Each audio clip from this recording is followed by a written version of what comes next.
Então, gente, boa tarde a todos e todas vocês aqui. Sejam muito bem-vindos e muito bem-vindas a essa live, né? Se tem vida, tem jeito, cuida. Olha que nome diferente, né, para essa live. Essa live faz parte da campanha de prevenção ao suicídio de 2020 no MPM.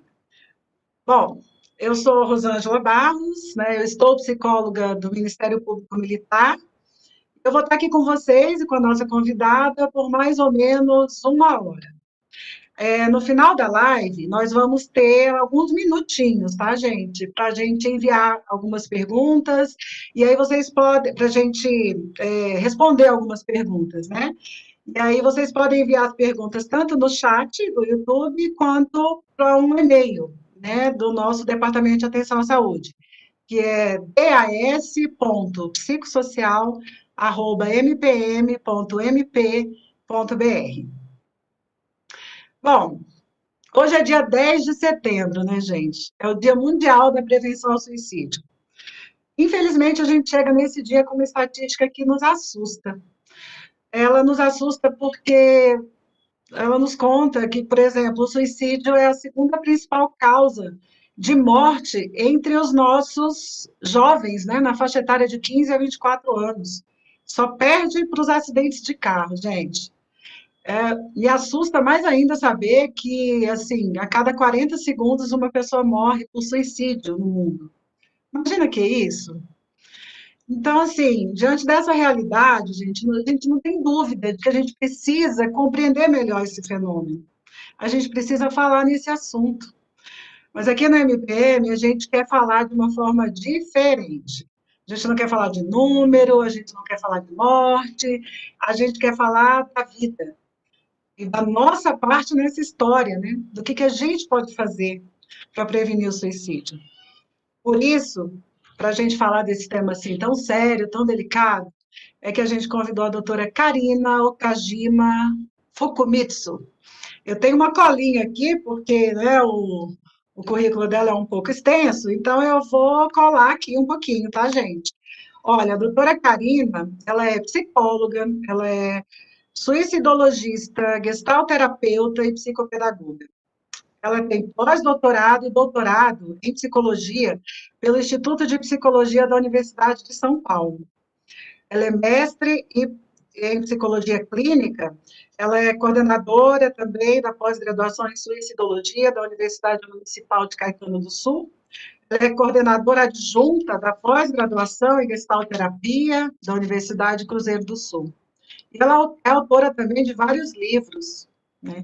E um livro em especial, Karina, me chama bastante atenção nesse momento, né? É um livro que se chama A Vida Não É do Jeito que a Gente Quer. É a sua cara isso aqui, porque, assim, primeira vez que eu fiz um curso com você, ficou muito forte para mim essa sua mensagem, e eu acho que ela é bem oportuna nesse momento que a gente está vivendo de crise, né?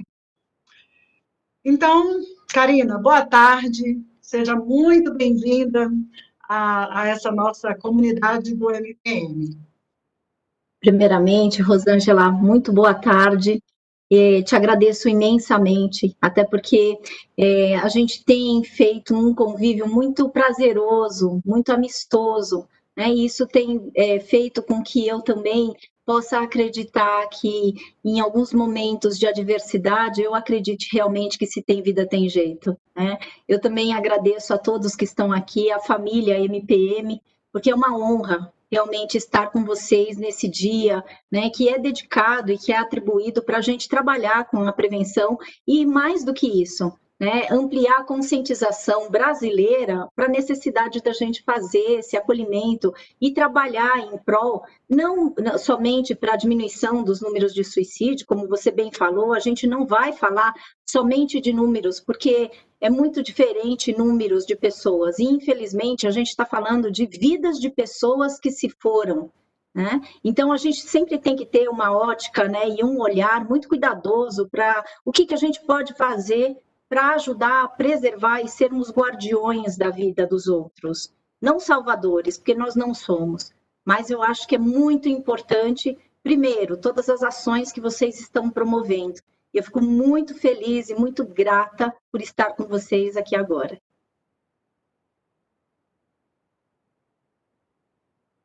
Assim, essa pandemia, né? Com essa pandemia e tudo que ela nos impôs, a gente está vivendo um momento de um nível de estresse assim altíssimo, né? Que nos coloca frente a frente com a nossa vulnerabilidade, com a nossa impotência, com o luto, com as dores humanas, né?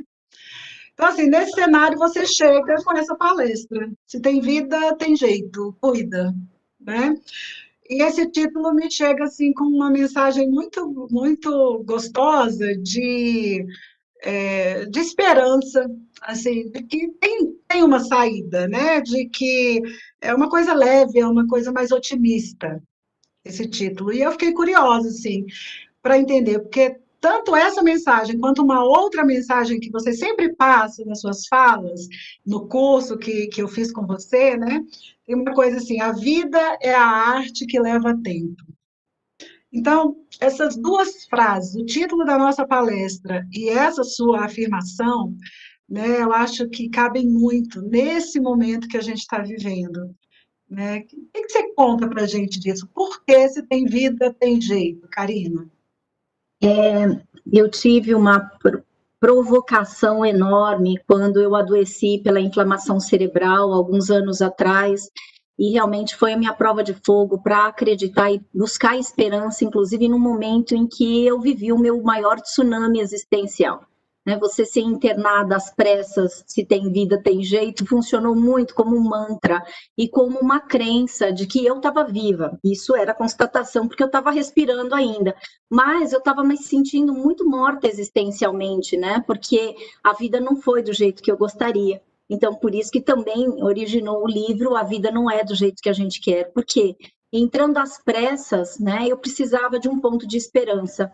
Eu, que sempre trabalhei com a suicidologia, que é uma área que se dedica para os estudos e para a compreensão, né, das mortes das pessoas e o que leva as pessoas, né, a se matarem ou pensarem na morte como possibilidade. Eu que estava estudando, fazendo meu pós-doutorado, né, a respeito do luto por suicídio e para os cuidados e intervenções, eu acho que eu passei por uma provação enorme para tentar comprovar empiricamente, visceralmente, aquilo que eu sempre coloco, né, que é a gente oferecer na prevenção não um aspecto poliana, né, de falar de brincar do contente, não é isso, mas o que eu sempre trago é que o que importa é muito, né, não ficar somente na fragmentação que a pessoa se encontra, mas ela poder encontrar um ponto de esperança.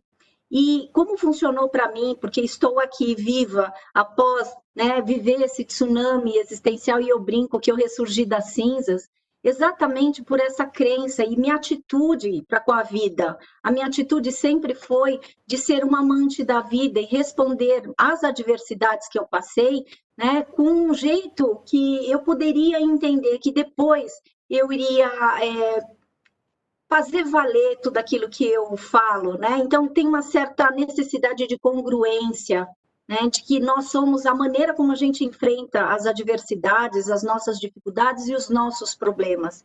Então, em vez de sair do cenário da existencial, eu realmente me apeguei a esta frase. Eu estava viva. E esta frase, Rosângela, também é consequência de um ensinamento que eu tive da mãe da minha mãe, ou seja, minha Obachan, que a minha Obachan, né, e minha mãe foi a minha mestre na suicidologia, né, por causa das tentativas de suicídio dela, isso me conduziu, né, a trabalhar na suicidologia, a ser militante em relação aos cuidados e às intervenções que a gente precisa adotar em relação às pessoas em sofrimento existencial. Bom, a minha Obachan, paradoxalmente, ela falava assim, Kalina, tudo tem jeito, menos morte. E quando ela falava isso, e quando eu adoeci no hospital, inclusive, bastante desesperançosa, descrente se eu conseguiria me recuperar da inflamação cerebral, né, eu me lembrava dessa frase. Só que, como eu estava com uma inflamação cerebral, era muito difícil de eu lembrar a frase inteira. E eu comecei com essa fala, eu lembro que minha avó falava alguma coisa, que tudo tem jeito. E aí, um dia, numa noite de intenso desespero, veio essa síntese. E eu acho que o meu cérebro, né, e todo o tratamento que eu fiz me ajudou e tem me ajudado, porque agora eu sou mais prática nas situações. E aí veio esta frase: se tem vida, tem jeito. Né? É um ensinamento dela e que me trouxe sempre esperança e uma certa compaixão pela situação que eu passava, inclusive de sofrimento. E aí, nesse momento, criou, né, apareceu essa frase que hoje é o meu mantra mesmo, e eu trago realmente, né, para as pessoas como convite. E por isso que a vida é a arte que leva tempo. Porque eu acredito, para as coisas acontecerem, inclusive as coisas boas, eu precisei esperar o tempo que fizesse a sua arte, e a vida fez uma arte magnífica, porque né, eu com esse diagnóstico, né, que eu teria uma inflamação degenerativa, uma doença autoimune, se configurou numa doença autoimune, mas também uma doença raríssima que se chama ADEM, uma desmelinização aguda dos neurônios. Então, você vê, assim, é uma história que, assim, e a pessoa que sofre pelo ADEM é acometida de 0,8 a cada 100 mil habitantes. Então, e todas as pessoas que sofreram pela ADEM têm sequelas. Eu sou uma pessoa que não tive sequelas. Então, assim, eu posso realmente falar que se tem vida, tem jeito, porque era a única garantia que eu tinha para estar aqui com vocês, com a alegria e satisfação de eu compartilhar que a gente vai precisar sobrepor as nossas dificuldades. Então, Karina, é, nessa tarde de hoje, né, do dia 10 de setembro, um dia oficial para a gente se lembrar da importância da prevenção ao suicídio, né? A gente precisa lembrar que prevenção não deve acontecer só no dia de hoje e no mês de setembro, né? A prevenção, ela tem que ser diária, ela tem que ser sempre, ela tem que ser uma constante na nossa vida pessoal, no trabalho, nas nossas relações, né? Mas a gente entende que esse dia é para nos lembrar que isso é importante, né? Que a prevenção é importante. Mas pensando nisso, de que esse cuidado tem que ser diário, né? E que essa prevenção tem que ser diária também, o que significa prevenção do suicídio para a Karina? Prevenção do suicídio significa fazer um trabalho psicoeducativo e um desenvolvimento socioemocional para a gente ajudar as pessoas a lidarem com as próprias emoções, principalmente em situações de crise. Por exemplo, você traz a pandemia, né? Quantos de nós, e eu também, não ficamos em algumas situações meio desesperançosos, até porque a gente não sabe quando isso vai acabar, a gente fica cético, porque muitas coisas, né, aconteceram, desempregos aconteceram, situações muito ansiógenas a ponto de nos conduzir, né, a uma crise. E no começo da nossa live, você falou que nós estamos em processo de luto. O processo de luto é uma resposta natural de todo ser humano. E é muito difícil, como eu trabalho e estudo o processo de luto, eu costumo falar que no processo de luto a gente não usa maquiagem, porque é o jeito mais puro e simples da gente se mostrar como um ser humano que está em sofrimento. E aí, quando eu falo, a gente não usa maquiagem, porque assim, não dá para a gente mascarar, né, a nossa dor. E aí o processo de luto é uma certificação de que realmente a gente sofre com as intempéries da vida, com as dificuldades da vida. Então, quando eu falo de prevenção, eu quero diferenciar especificamente uma coisa que eu trouxe como abordagem em discussão no doutorado, que prevenção é diferente de previsão e de evitação. Como que eu cheguei a essa conclusão que eu faço essa discussão no livro Suicídio e Luto, né? Principalmente, porque eu coloco assim, no meio que eu estava escrevendo a minha tese, a minha dissertação lá, eu fiquei com vontade de assistir um filme chamado Twister. E aí, para quem não assistiu, eu vou dar um pouquinho da palhinha, porque o Twister é um filme sobre caça-tornados. E aí me chamou muito a atenção, porque por que as pessoas se prontificam em fazer, né, em investigar quando os tornados chegarão? Para minimizar os impactos, não para evitar que o tornado aconteça. E aí, quando eu assisti esse filme Que Nada é por Acaso, porque eu reassisti, eu falei, gente, mas é assim que talvez a gente possa propor fazer uma prevenção? Porque, assim, para que eu estudo o suicídio? Para minimizar os impactos. Quando a gente sabe, do mesmo jeito, lá, né, Twister, né, eles faziam, inclusive, mediam, né, qual era o comprometimento, qual era a gravidade desse tornado, e aí a gente vai fazendo. Na verdade, o que me propõe, e por isso que eu me apeguei também ao estudo da pós-venção, é assim, como é que eu posso ajudar aquele que não acredita que ele está vivo porque e aí isso vai ter jeito, que não acredita que a vida é a arte que leva tempo e está sendo e pedindo por socorro e está trazendo como comunicação essa fala, né, de dor, de sofrimento. É como se eu falasse assim, o que a gente faz em prevenção? A gente traz acolhimento e propicia espaços psicoeducativos para a pessoa lidar com os próprios sentimentos. E aí, principalmente, os sentimentos que a gente não dá hospitalidade, né? Quem de nós não sente raiva, culpa, tristeza, vergonha, desejo de vingança? Todos nós sentimos, esses são os principais sentimentos que provocam os comportamentos autodestrutivos com a gente.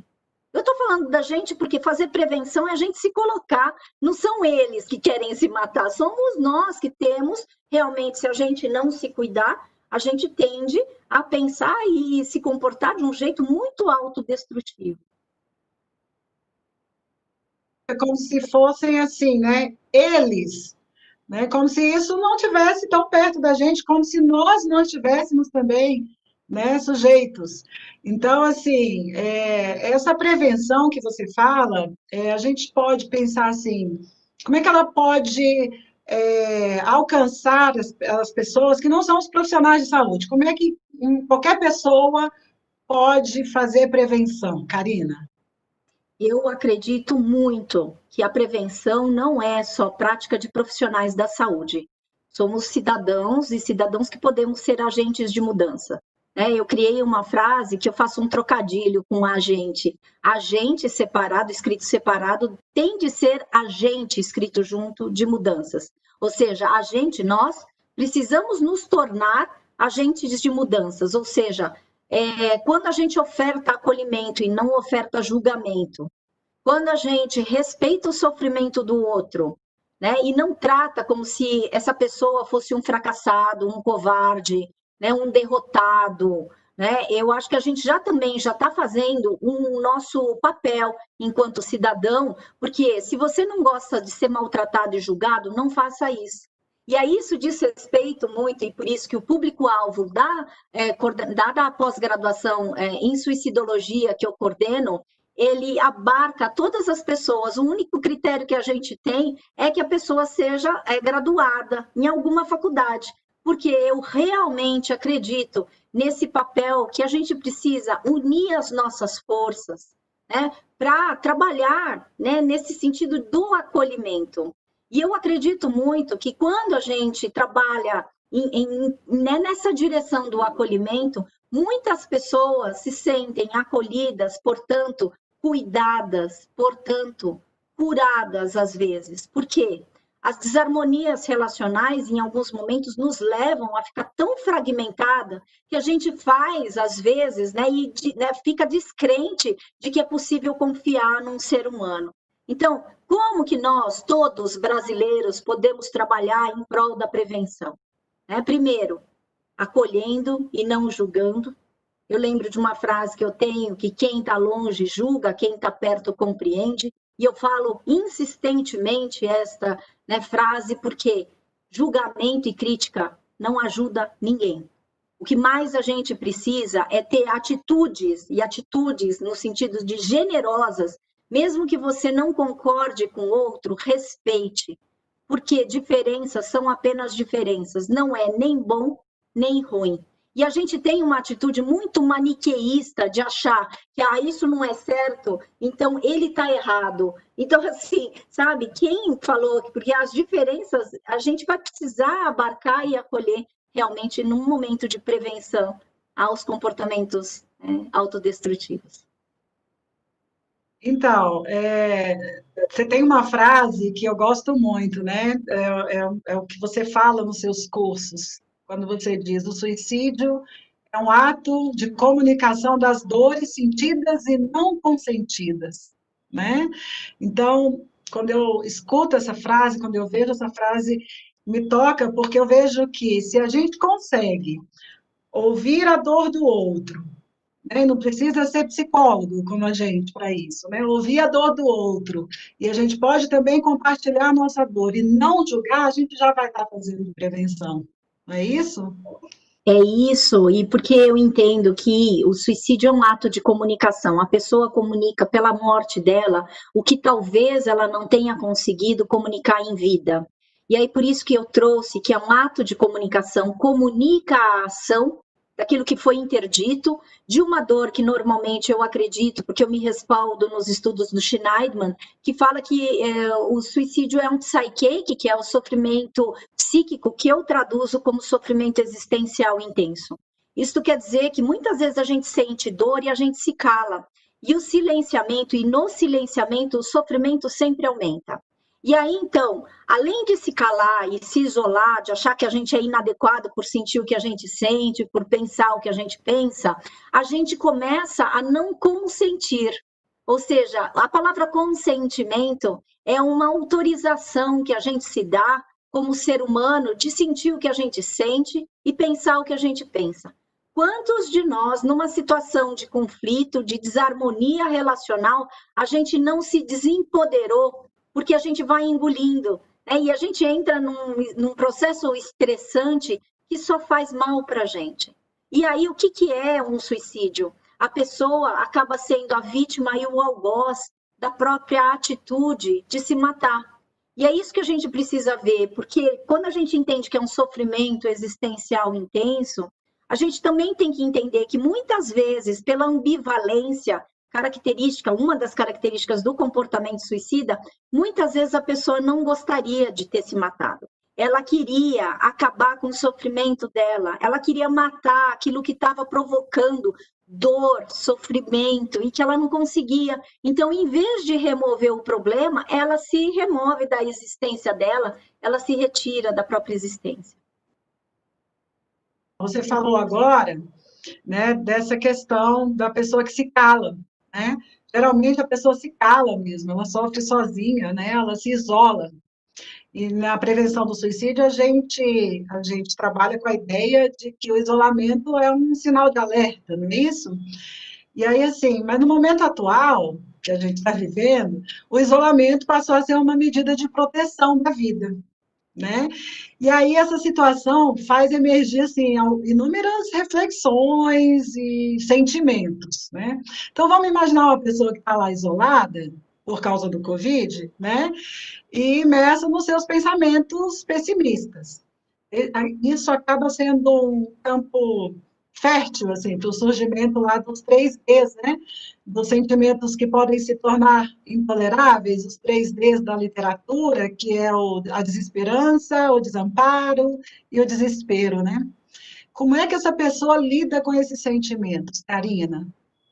Então, todas as vezes que a gente lida com crises, Rosângela, a gente vai se descobrir em facetas diferentes, né? Eu costumo falar que a gente conhece as pessoas e a gente nos conhece em situações de tsunamis existenciais, né? E a gente precisou, a gente que, né, nós estudiosos na prevenção do suicídio, nós precisamos rever os sinais de alerta, inclusive, porque antes eu sempre falava isolamento, né? Mudança abrupta de comportamento. E quem não precisou se isolar até por, né, medida preventiva e, né, necessária, porque a gente estava falando com, né, lidando com a ameaça da nossa imunidade, e mudança abrupta, me fale alguém que falava assim para mim, nossa, eu estou tão ansiosa, eu falo, eu também. Porque, assim, né, quem não está ansioso nessa situação nova? Porque a gente está lidando com uma nova situação, com um inesperado, um desconhecido, que nos traz, sim, desamparo, desespero e desesperança. E aí, então, coincide os 3Ds apontados, na verdade, a Associação Brasileira de Psiquiatria aponta 4Ds, eles incluem a questão da depressão, mas o que a gente vai vendo cada vez mais, né? É uma dificuldade da pessoa entender que qualquer situação que se torne crônica, ou seja, tudo vai depender agora do grau. Então, a gente teve que rever realmente esses sinais de alerta, que hoje a gente precisa estar isolado, mas também a mudança abrupta de comportamento ainda continua como sinal de alerta. E aí, então, vale a pena a gente considerar, principalmente porque a gente, quando eu falo a gente, alguns de nós temos a condição de estarmos perto dos familiares, perto dos filhos, que antes a gente não tinha. Isso, obviamente, deu muito conflito, né? Muitos desentendimentos, porque o número de violências domésticas aumentou também. Quer dizer, tudo eclodiu durante esse tempo de pandemia.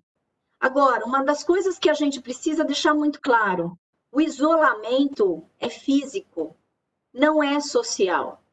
E para a gente começar a lidar e continuar, e ter uma esperança, inclusive, de continuar, quantas e quantas pessoas você não pôde contar durante esse tempo? Bom, eu estou aqui com você, você está aí longe de mim, eu estou aqui em São Paulo, né? Então, assim, a MPM também, né, assim, vocês estão distantes, mas a gente teve condições e a gente está cuidando dessa live, porque não é só eu e você, a gente tem uma equipe para nos dar apoio. E é isso que eu falo em termos de rede de apoio. É tão mais seguro a gente saber que a gente não está sozinho, né? Se eu soubesse que eu estaria sozinha com você, porque eu sou muito lesa na tecnologia, felizmente a gente tem muita gente Eu junto com a também, gente. Karina, eu também.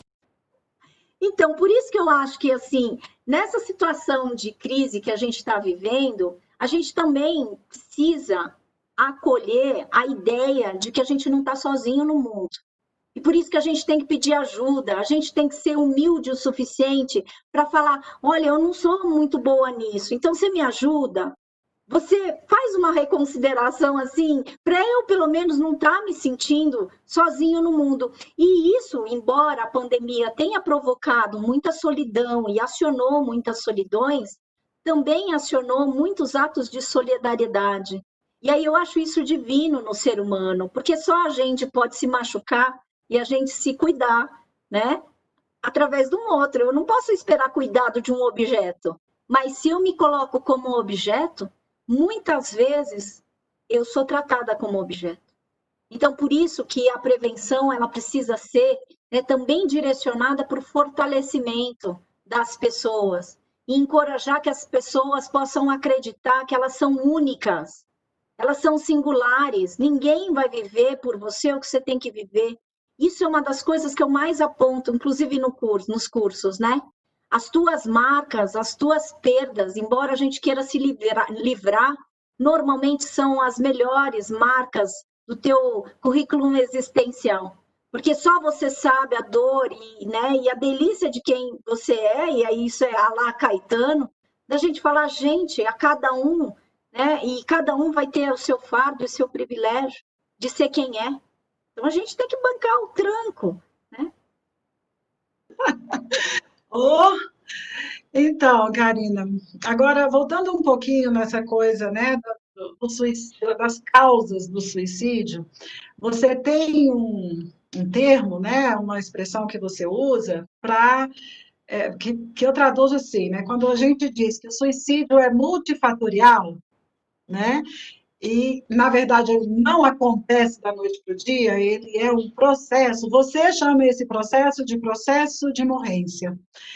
E, assim, explica melhor para a gente o que é esse processo de morrência e se a gente consegue perceber lá quando ele está começando. O que a gente pode fazer ali quando ele está no início, né? Porque às vezes a pessoa já está entrando nesse processo de morrência e não percebe. Então, assim, o que a gente precisa perceber e se é possível a gente perceber ele logo no início? Eu coloco o processo de morrência como expressão máxima de um sofrimento existencial intenso. E o ápice, né, desse processo de morrência é o suicídio. O que eu coloco como o processo de morrência? É um definhar existencial. E a gente definha existencialmente quando a gente se sente inquilino da gente. É como se a gente estivesse pagando aluguel da nossa própria morada. Então, eu começo a trazer uma perspectiva muito existencialista, né? De que eu acredito que a gente não nasce querendo se matar, a gente nasce, obviamente, com um instinto de sobrevivência. E ao longo da nossa vida e no nosso desenvolvimento, a gente vai tendo algumas fragmentações. Fragmentações muito em nome daquilo que se relaciona. Por isso que eu entendo que também a perspectiva de um processo de morrência não é uma perspectiva somente individual, é social. Então, eu tenho essa perspectiva que a gente também se anula e se fragmenta por causa da relação com o outro. E aí, uma das fragmentações é a perda do prazer, que é a famosa anedonia, que de muitos casos de depressão, que é essa falta de prazer na vida. Mas a gente nasce bebê, imagina que a gente nasce sem prazer. A gente vai aprendendo, né? Os desprazeres da vida vão contaminando a gente a ponto da gente perder os nossos sonhos. Pronto, essa é uma das fragmentações. A outra fragmentação que eu coloco é pela nossa carência. E aí a nossa carência, e isso é uma mensagem que eu vi no Facebook um dia, né, que eu achei linda, não sei de quem que é o autor, mas eu gosto de falar dessa frase, porque eu falava assim, cuidado com a sua carência, porque ela faz com que você veja amor onde não existe. E nessa situação de carência, a gente vai abrindo a porteira para muita gente que não presta, muita gente oportunista.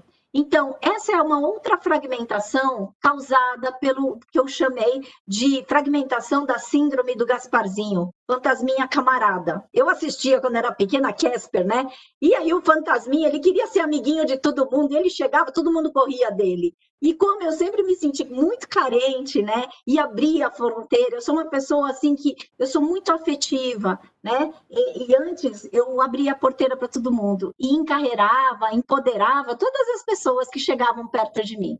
E aí isso me rendeu vários oportunistas na vida. Então eu aprendi com essa fragmentação. A outra fragmentação é o que a minha doença cerebral se chama ADEM, né? Que eu falei para você. E eu transformei isso num acróstico, né? Um acrônimo, que é assim: amor, desrespeitado, envenenado e morto.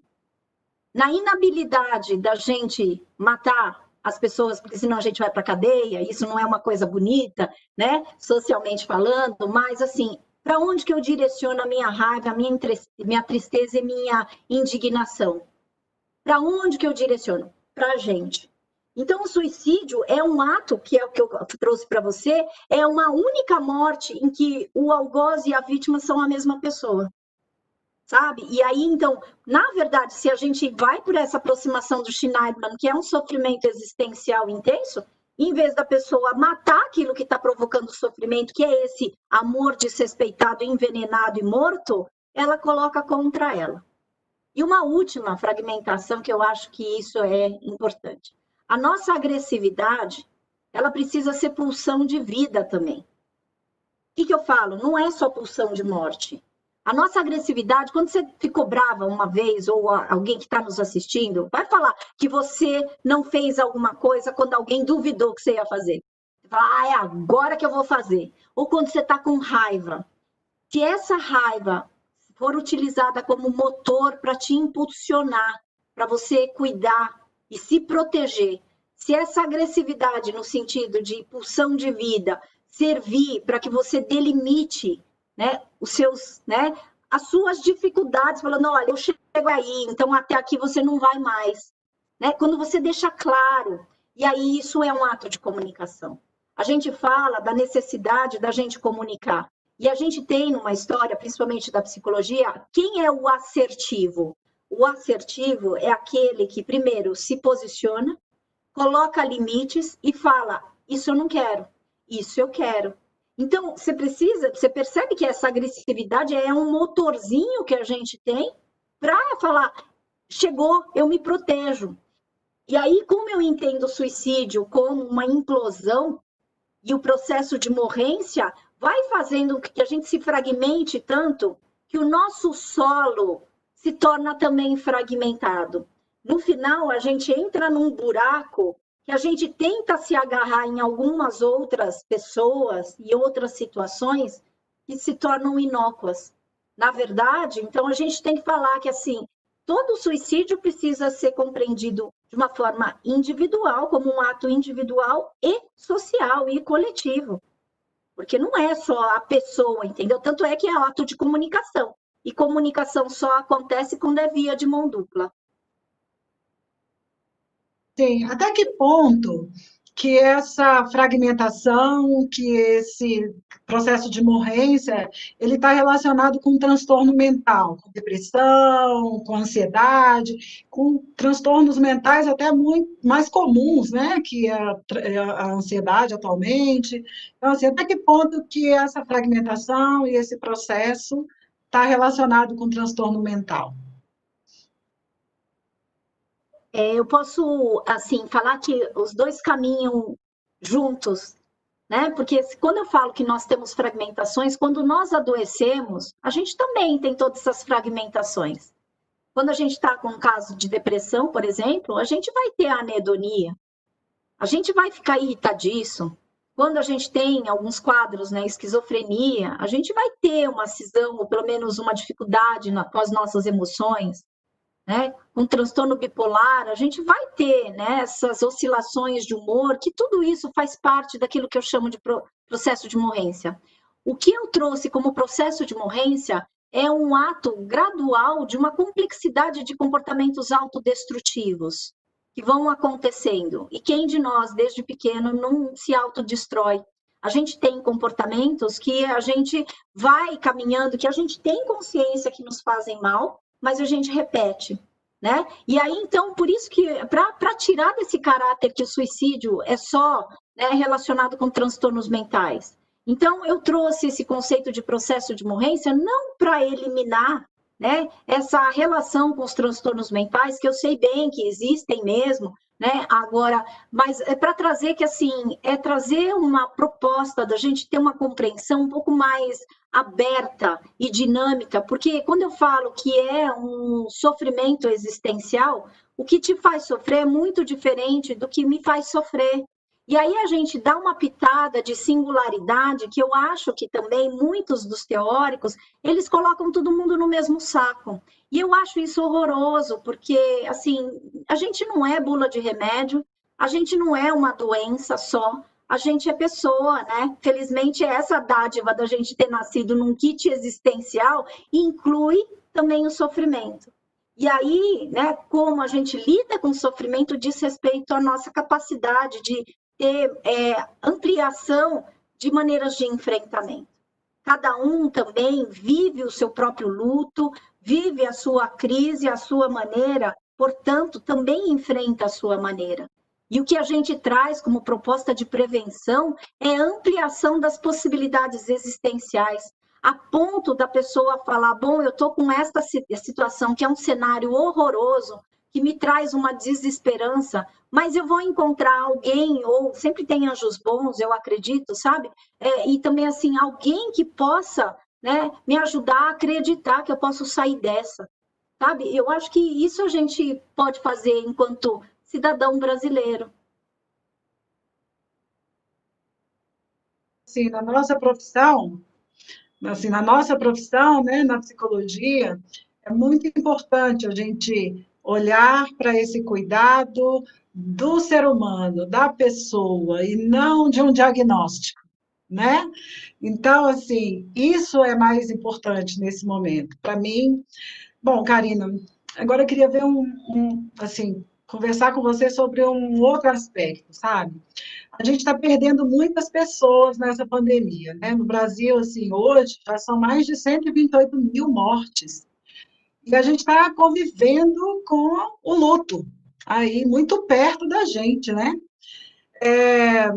E a gente sabe que alguns comportamentos e sentimentos surgem naturalmente no luto. Uma negação, a raiva, o desespero, a tristeza, enfim. Mas o luto por suicídio ele é diferente. Ele tem algumas coisas que são diferentes aí que eu queria que você falasse, né? Geralmente, assim, as pessoas têm até dificuldade de lidar com o luto, com as pessoas enlutadas por suicídio. né? Então, eu queria que você falasse um pouco dessa questão dos enlutados, dessa questão do luto por suicídio. Eu sei que você coordena aí um grupo de enlutados por suicídio e que vem aí trabalhando com a pós-venção, porque, afinal de contas, o risco, né, de suicídio entre os enlutados é muito alto, né? Então, assim, queria que você falasse um pouco sobre isso para a gente. Eu tenho me dedicado bastante, né, além de me dedicar com a prevenção, né, é cuidar dessa questão da pós-venção, que é toda a ação que se faz depois de um suicídio acontecer. Inclusive, o que eu mais ouço dos enlutados é que o mês de prevenção do suicídio, principalmente, né, esse mês de Setembro Amarelo, é uma coisa que causa muita dor para eles. Porque ainda a gente tem que trabalhar muito com essa fala de que é possível prevenir o suicídio no sentido de evitar um suicídio. Porque o que eu mais ouço dos enlutados é, poxa vida, se eu pudesse ter evitado, e por isso que então eu trago a abordagem. Prevenção não significa previsão, tampouco evitação. A gente tem que parar de falar que o Setembro Amarelo é para salvar vidas, porque não é isso. Não é este o objetivo. É fazer um trabalho psicoeducativo das emoções e ampliar os lugares para acolher o sofrimento, que é isso que nós, lá do NAS, Núcleo de Assistência Social do Instituto Sede Sapiens, fazemos. Nós temos um grupo de enlutados, é um grupo de acolhimento cujo nome é Transformador em Amor. A gente transforma a dor em amor, não no sentido onipotente, é poder oferecer um espaço de escuta e que precisa ser somente enlutado por suicídio. Porque aqui no Brasil a gente tem, assim, pouquíssimos, é raríssimo, né, esse tipo de proposta, porque nos Estados Unidos tem muito essa coisa do grupo de apoio.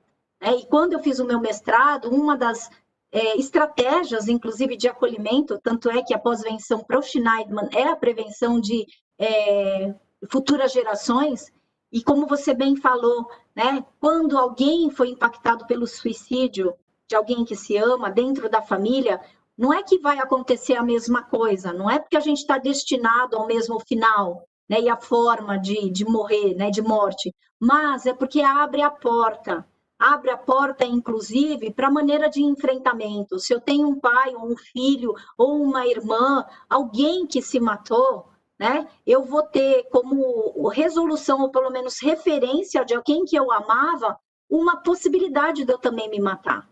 Né? E a gente precisa cada vez mais cuidar dos enlutados, porque eu trouxe como proposta e provocação mesmo, e foi em 2013 que eu defendi meu doutorado, e aí eu entrei no pós-doc com a pergunta: por que se calar se o falar é tão importante?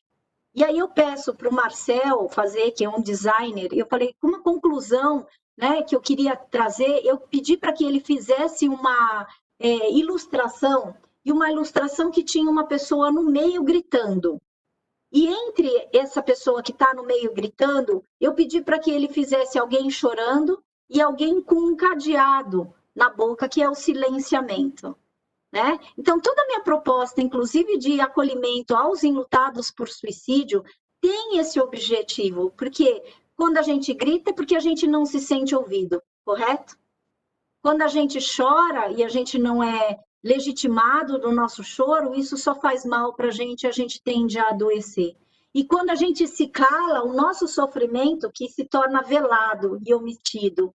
Isso quer dizer que todo o meu trabalho de acolhimento e preocupação mesmo em ofertar esse grupo de acolhimento, que felizmente a gente está com pessoas do Brasil inteiro, porque por causa da pandemia, a gente precisou também se ajustar, né, e entrar na modalidade online.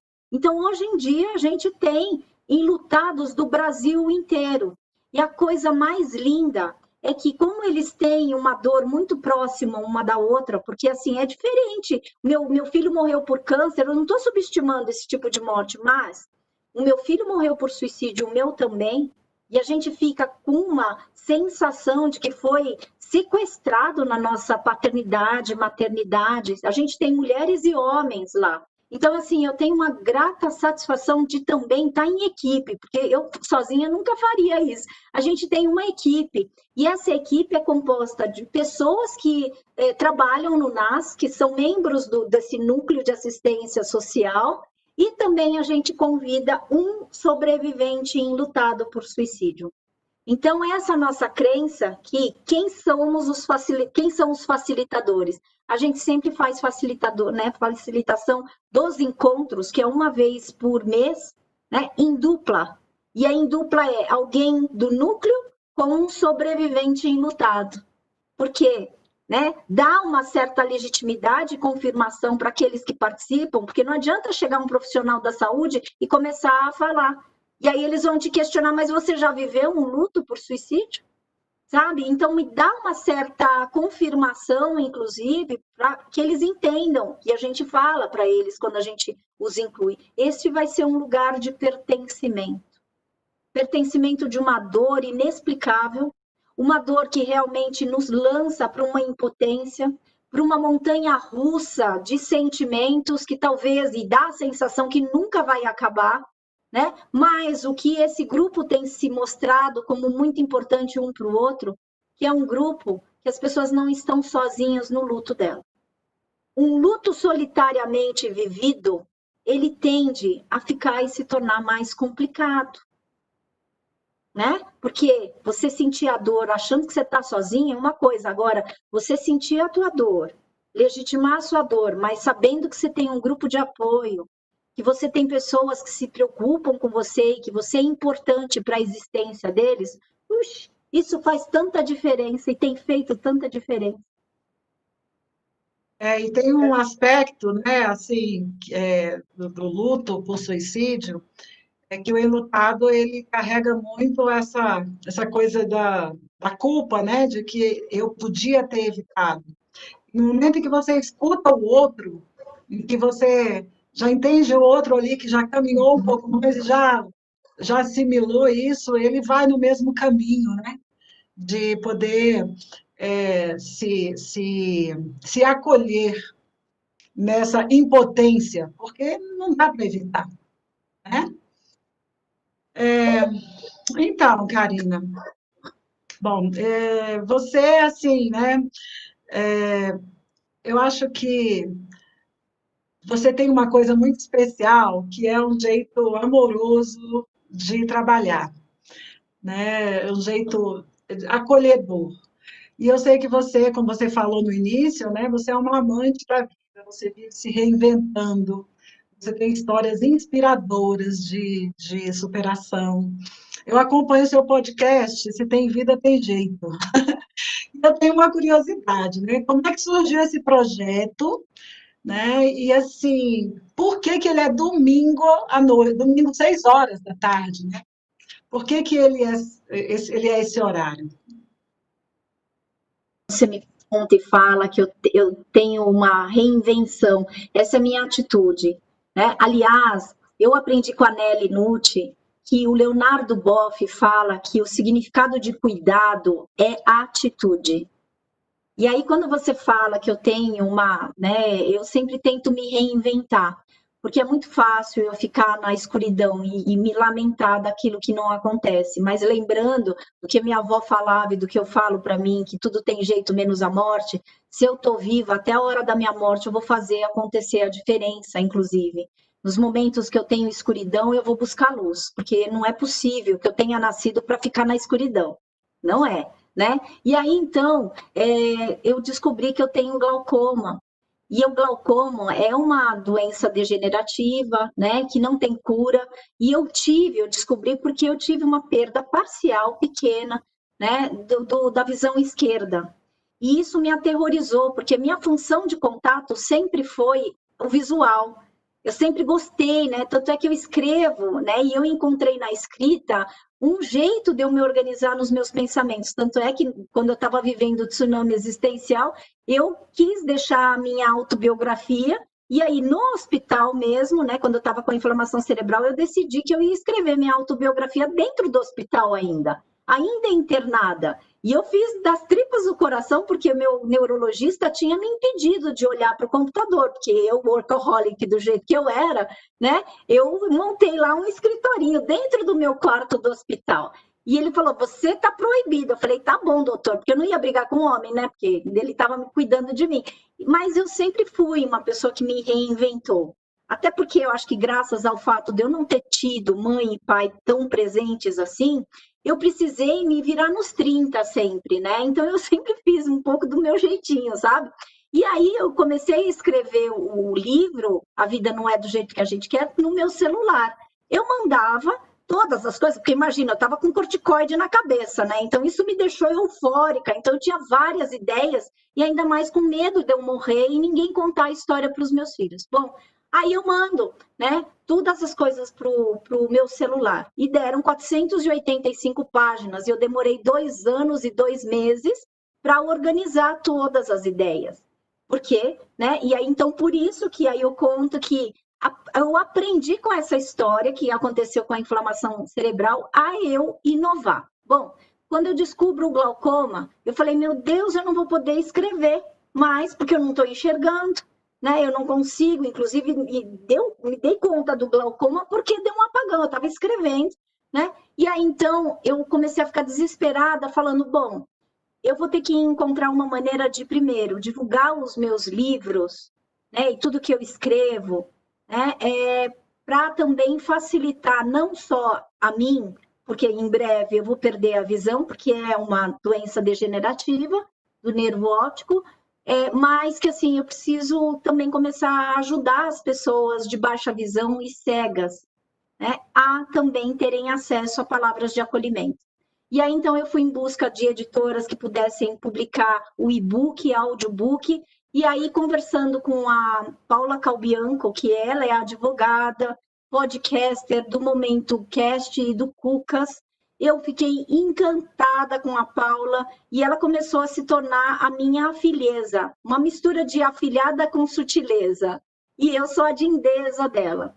E aí, como ela já fazia o podcast Momento Cast e ela me, né, deu a alcunha de madrinha, porque ela gostou que eu incentivei também ela a continuar com esse projeto dela, eu falei, Paula, eu estou querendo colocar os meus livros, ou parte dos meus livros, em podcast.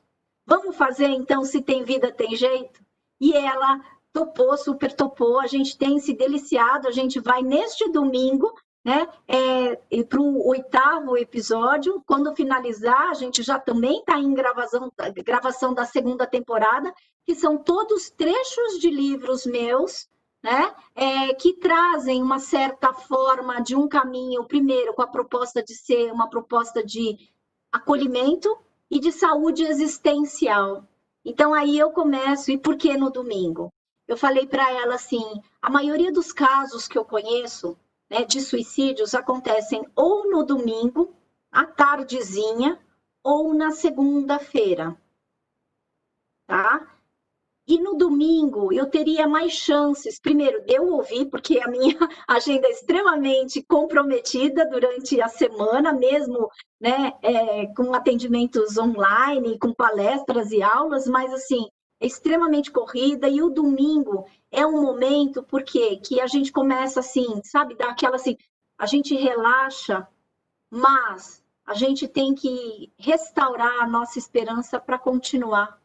E por muitas vezes, quando não acontece no domingo, acontece na segunda, porque a pessoa passou a segunda e fala, putz, de novo eu não consegui. Então, eu cuidei para que fosse, né, no domingo primeiro, né, para um benefício que todo mundo está numa situação e que teria de ser à noite. Eu lembro que quando a minha mãe estava internada pelas internações de coração grande que ela teve, né, da miocardiopatia, e ela morreu, afinal, né, por coração grande. 18 vezes ela foi internada na UTI, então por isso que o coração grande é metáfora do processo de morrência, tá? E aí eu lembro que ela começou a desenvolver um terror noturno. Começava às 6 horas da tarde, ela ficava apavorada. E eu falei isso para a médica, né? Até então eu não entendia. E a médica que me ensinou. Ela falou, a maioria dos pacientes trazem isso, porque à noite lembra a morte. Eu achei tão interessante e eu contei para minha mãe. Mãe, a médica tal falou que, né, talvez a gente consiga entender minimamente, né, porque a gente não consegue explicar tanto o medo, mas assim, veja se faz sentido, mãe. Ela falou que todas as vezes, quando começa o entardecer, isso lembra a noite, lembra a escuridão e lembra a morte. E foi, assim, um momento muito bonito que eu tive com a minha mãe, porque eu falei para ela, você tem medo de morrer, mãe? Ela falou, nossa, Karina, eu já tenho tantas, né, eu já tive tanta vontade de me matar e de morrer. Agora, quer saber, eu não tenho tanta vontade, mas agora que eu quero viver, não consigo com esse coração grande. Aí foi a primeira vez que eu falei, mãe, a vida poderia ser diferente. E aí então que veio, né, quando eu estava adoecida, esse título, A Vida Não É do Jeito que a Gente Quer. Né? Porque eu me lembrei também, assim, foi uma retrospectiva de toda a minha história, sabe, Rosângela, que hoje eu falo, nossa, como foi bom ter acreditado que se tem vida, tem jeito. Caso contrário, eu não me daria essa oportunidade de estar aqui contando história. Né? Virou uma história, enquanto durante muito tempo isso era uma ferida muito grande, né? E que eu consegui reinventar a minha história, minhas dificuldades, a minha maneira de ser Karina, né? Então eu tenho hoje um jeito muito carinesco de ser e que então é isso. Processo de extrair flor de pedras é encontrar outras alternativas, que é o processo de extrair flor de pedras. Extrair flor de pedras é o antídoto do processo de morrência. Olha só, que jeito carinesco de... Porque também fui muito plagiada nas minhas ideias. Agora eu falei, eu vou falar isso, porque quem falar de que se tem vida tem jeito, se falar processo de morrência, se falar processo de extrair de pedras, as pessoas sabem que é meu. Entendeu? Esse é um jeito que eu me dei a oportunidade de me indignar, de colocar uma cerquinha na minha autoria e na minha apropriação daquilo que eu faço. Porque, assim, quando eu faço me dedicando, me debruçando. E é isso que talvez a gente possa fazer, sabe? Patentes da nossa existência. E eu acho que essa é a perfeita inovação que a gente pode se habilitar. Então, Karina, a gente já está aí nos últimos minutos, né, da nossa live, e eu tenho aqui algumas perguntas. O pessoal mandou algumas perguntas aqui. É, Karina, voltando às falas sobre doença mental, como agir com alguém que está com sentimentos de perseguição, imaginando situações irreais, que não quer e não admite que precisa de ajuda médica? Olha, a gente pode tentar por outras abordagens, né? Às vezes a pessoa nega aquilo que ela mais precisa, né? E o cego é aquele que não consegue enxergar as necessidades principais. Sendo assim, é muito difícil ajudar quem não se permite se ajudar. Agora, a persecutoriedade, existe uma situação que a pessoa se sente, né, ameaçada. E talvez seja uma das abordagens é você falar e tentar entender qual é a verdade que essa pessoa está trazendo. Eu tive um professor, que é o Rodolfo Arguelles, né, que foi o meu primeiro supervisor em Gestalt. E ele falava uma coisa genial, porque ele é da Gestalt terapia, né, uma abordagem existencialista. Ele falava, quando alguém falar que é Napoleão Bonaparte, você vai perguntar, e quando você vai invadir as terras que você quer. Sabe, esse ensinamento para mim foi essencial, porque eu não fico julgando que é delírio, que é alucinação. Aliás, quando eu tive o adoecimento, uma das coisas que eu mais fui julgada, porque eu estava eufórica, é que eu estava louca, que eu estava delirando, né? Mas assim, isso não me ajudou em nada, honestamente. O que me ajudou foi as pessoas falarem assim, em que eu posso te ajudar? Tá, então se você está se sentindo perseguido, onde que vai, né? Quem que você quer? Às vezes entrar nesse cenário parece loucura para quem ele te acompanha, mas a gente consegue entender qual é esse sofrimento, porque querendo ou não, essa pessoa está em sofrimento. Só que se torna tão egotista, tão autossuficiente, e que talvez a gente possa pensar que essa pessoa está machucada demais, sabe, estilo fera ferida? que a pessoa não se permite mais receber ajuda, porque já tentou gritar tantas vezes, já tentou pedir ajuda, e aí você fala, me ajuda a te ajudar, então se você não quer uma ajuda médica, vamos procurar outras abordagens. O que eu não posso é ficar assim, sabendo que você está amargando, que você está mal, que você não está bem, né? Ninguém fala que quer se matar, ninguém fala que está em sofrimento e que está sendo perseguido, então o que a gente pode fazer e procurar outras, né? Alternativas, é se reinventar, você entende? Porque se o ato suicida é um ato repetitivo, e né? Porque repete várias vezes, e para Gestalt, repetição significa pedir novamente.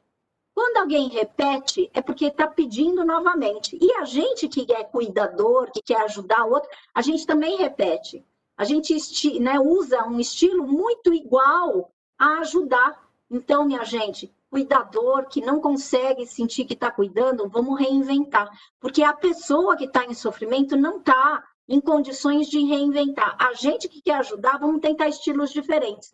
Olha só, vai procurar, então, não quer aceitar médico? Vamos procurar terapeuta, psicopedagogo, vamos procurar terapeuta ocupacional, não estou falando qualquer um, mas eu entendo que se você cuidar de uma partezinha, a ideia e a esperança é que esse profissional vá encaminhando.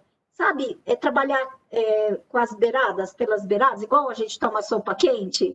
Sim, já vai abrindo o caminho, né? Vai abrindo o caminho de alguma forma. Bom, tem uma outra pergunta aqui, Karina.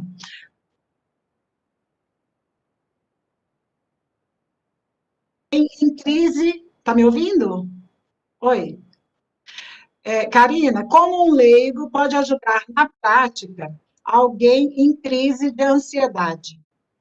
A fala, né, a live aqui, a fala é importante, mas é mais teórica, né? Tem alguma atitude prática, considerando a recomendação do isolamento social? Aprendi, que se chama, eu vou trazer um exercício que eu aprendi que se chama grounding exercise, ou seja, você leva a pessoa a entrar em contato com as funções que ela tem. E quais são as funções de contato? A primeira pergunta, numa crise de ansiedade, isso eu utilizo bastante em situações de pânico, ataques de pânico também, eu falo para ela assim, olhe 5 coisas diferentes aí. Isso faz com que você convide os teus olhos a passear, tá? Sinta 4 coisas, então isso te obriga a pegar alguma coisa, um objeto e sentir. Sente 3 cheiros, né? Entre em contato, como é que você está se sentindo aqui agora, percebendo e se conectando com o teu aqui agora. Parece besteira, mas não. Porque o que é uma ansiedade? Ansiedade é um pulo que você dá do aqui agora, do presente, para um futuro. E normalmente esse futuro está aqui na tua cachola, que antecipa a coisa mais trágica do mundo. As nossas antecipações catastróficas nos levam a esses quadros ansiógenos. Sendo assim, utilizando dessa prática, desse grounding exercise, e nos ajuda, a gente está ajudando também a pessoa a se conectar com o que ela vê. E aí, por um breve momento, você viu que eu falei esse exercício rapidinho, né? Mas assim, essa pessoa, ela vai entrando no aqui e agora. Como é que a gente cuida de um futuro? Cuidando sempre do aqui e agora. Então, não é só, a gente tem que cuidar realmente da teoria. E eu concordo com quem perguntou, né? Porque assim, o que eu tenho que fazer na prática? Na prática é você ajudar a pessoa a se conectar com ela mesma neste aqui e agora. Porque não haverá futuro se a gente não cuidar do aqui e agora. Foi assim uma resposta rapidinha, né? Do aqui e agora. Mas é que a gente sabe que não tem uma receita, né? A gente precisa estar trazendo para o aqui e agora mesmo. Não tem uma receita de bolo, né? A ansiedade está lá no futuro, então a gente tem que estar trazendo para o presente, para o grounding, né? Eu, como sou terapeuta corporal, conheço bem esse termo, né? Com os pés no chão. Uma outra pergunta aqui, ó. Gostaria que a Karina falasse um pouco mais sobre a questão do suicídio na adolescência. Parece-me que está se tornando algo banal com entre os adolescentes. Que tipo de prevenção os pais podem utilizar e quais os comportamentos que eles precisam ficar atentos? Olha, com adolescente a gente precisa considerar sempre o grau de impulsividade, né? A mudança abrupta de comportamento, a utilização de drogas e de álcool, isso tem muito. Durante essa pandemia, a gente tem uma certa vigília, né? A gente tem mais proximidade com os nossos jovens, né? Isso é um ponto bom que eu acho, é um benefício. Mas, obviamente, né, não é que foi banalizado, é que cada vez mais os jovens estão, através do suicídio, eles estão comunicando, eles estão pedindo socorro. Né? Eu entendo se é um ato de comunicação, né, e eles não têm muita habilidade que nós temos, né, ou né, algumas que a gente acha que tem, né, de comunicar o que a gente sente. Tá? Então, assim, primeiro que eles não têm formatado essa habilidade de entender que tudo vai passar. Eles têm essa impulsividade, essa necessidade imediatista de resolver os problemas. E aí eu acho que cabe a gente, pai, né, e mãe, a gente se aproximar dos nossos adolescentes, principalmente quando a gente percebe que eles estão muito irritadiços, quando tem um baixo rendimento escolar, né? Quando a gente percebe que eles estão assim falando muitas notícias de pessoas que se matam, quando eles falam assim, eu não vejo mais sentido na minha vida, eu sou uma droga, em breve você vai ficar livre de mim, eu não vou mais dar trabalho, sabe? Eu queria que eu tivesse um botãozinho, porque se ela me deixar, ou se eu não pertencer a esse grupo, eu prefiro a morte. São sinalizações que a gente percebe que são de maneiras indiretas ou diretas, né? Que a gente precisa decodificar como o que é que você está precisando aqui agora. Sabe, com aquele caso de persecutoriedade, é a mesma coisa. Deixa eu te ajudar, né? Porque eu estou sentindo que você está diferente. E não adianta você perguntar para um adolescente, oi, você está bem? Ele vai te falar monossilabicamente, tô. O que adianta é você, quando você percebe alguma alteração de humor e de sentimentos, você conta uma situação, e isso tem ajudado muito, né? Alguns pais, e até a mim, sabe? Quando eu percebo que meus filhos estão cabisbaixos, estão estressados, eu conto mais ou menos uma história muito parecida de mim, né? Deu com o mesmo sentimento. Ou seja, eu abro o diálogo contando de mim, né, para que eles possam, se eles se sentirem, né, à vontade de contar deles. Agora, se eles não falarem nada, eu vou falar diretamente, eu estou te sentindo diferente, eu estou te sentindo estranho. E aí, me conta uma coisa, como é que você está? Entendeu? Mesmo que você esteja falando que você está bem, não estou assim sentindo firmeza no teu bem. Eu não quero te desconfirmar, mas assim, eu estou preocupada. Aí eles falam, me deixa em paz. Eu falei, eu só te deixo porque, né, eu vou te respeitar, mas assim, eu vou estar em efeito sentinela, né? Porque eu quero que você saiba que você não está sozinho.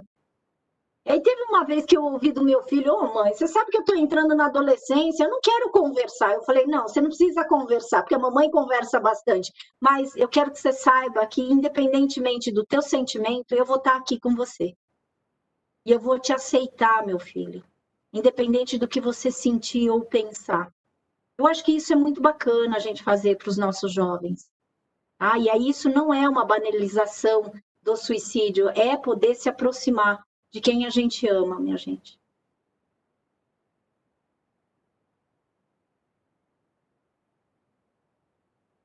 Bom, a gente está chegando aqui ao final, né? Tem mais algumas perguntas. Então, pessoal, assim, algumas eu já dei uma olhada aqui, já foram respondidas durante, né, a nossa live, e algumas eu acho que eu vou, então, encaminhar para você, Karina, né? E aí a gente responde, ou a gente pode responder também na nossa página, Clique Saúde, que é a página de saúde do MPM, né? Então, a gente pode responder também por lá de uma forma genérica, né? Fica sendo uma, uma dica, tá? Karina, assim, chegamos ao final da nossa live, né? E eu espero que o pessoal tenha gostado. Assim, eu quero agradecer imensamente a sua presença aqui conosco, viu? Por ter aceitado esse convite, principalmente no dia 10, né? Num dia tão simbólico. Você deve ter sido mega, super procurada nesse dia, né, para esse dia. E aí já estava lá o MPM na sua agenda. Então, assim, né, eu lembrei que, durante a nossa live aí, né, eu lembrei que você é conhecida, né, como a educadora dos pés descalços. E eu sou terapeuta corporal. E ao te ouvir, para mim fez todo sentido, assim, né, porque para nós, os pés descalços, os pés no chão, eles significam alguém que tem um bom contato com a realidade, que ocupa seu lugar no mundo e que tem um equilíbrio emocional entre aquilo que sente, aquilo que expressa, né, que acolhe as suas fragilidades, que acolhe a sua humanidade. Isso é ser grounding, isso é ter os pés no chão na terapia corporal. Né? Então, assim, me identifico demais com o seu trabalho, com o seu jeito de ensinar, né? Com toda essa humanidade aí sua. Gosto demais desse seu jeito, assim, leve, doce, enfim.